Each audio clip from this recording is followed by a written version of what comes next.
Hindi pagsisisihan ng gobyerno yung nangyari kay Duterte. Hindi naman ang presidente natin na nagpakulong kay Duterte. Sinong matapang na nagpakulong kay Duterte? Si Trillanes. Mga kababayan ko, if you think that he deserved it, comment down below. Natapos pa ang resolution sa isang call for compassion at pinahiwatig na deserve ni Duterte ang paglaya bilang dating Pangulo. Diyan tayo magkakatalo.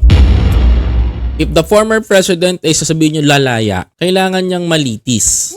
Kasi sabi naman to ni dating Pangulong Duterte, di ba? O mga pulis kapag nagkagipitan, mga kababayan, di ko kayo iiwan, akong bahala sa inyo. I will shoulder, ganito, ganyan.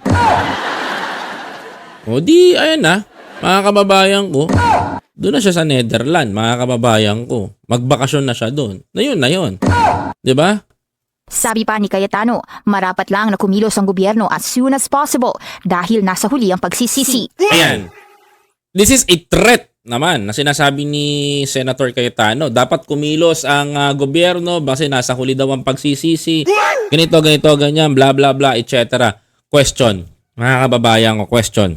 Bago mahuli ang lahat, bago may pagsisisi, is this a threat to President Marcos na sinasabi ni Cayetano? Mga kababayan ko, threat ba to?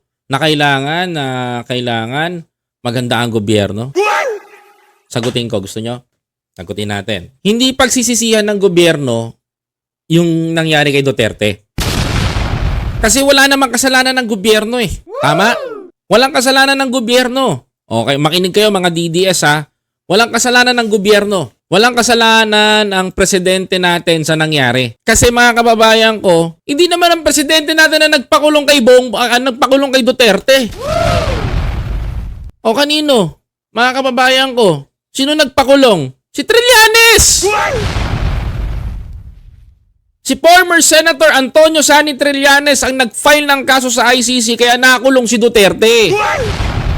In-implement ng PNP para kunin siya dahil yon ang naging kasunduan ng mga kababayan ko, ng Interpol Police, mga kababayan ko. Through Interpol Police, dinivert si Duterte to ICC.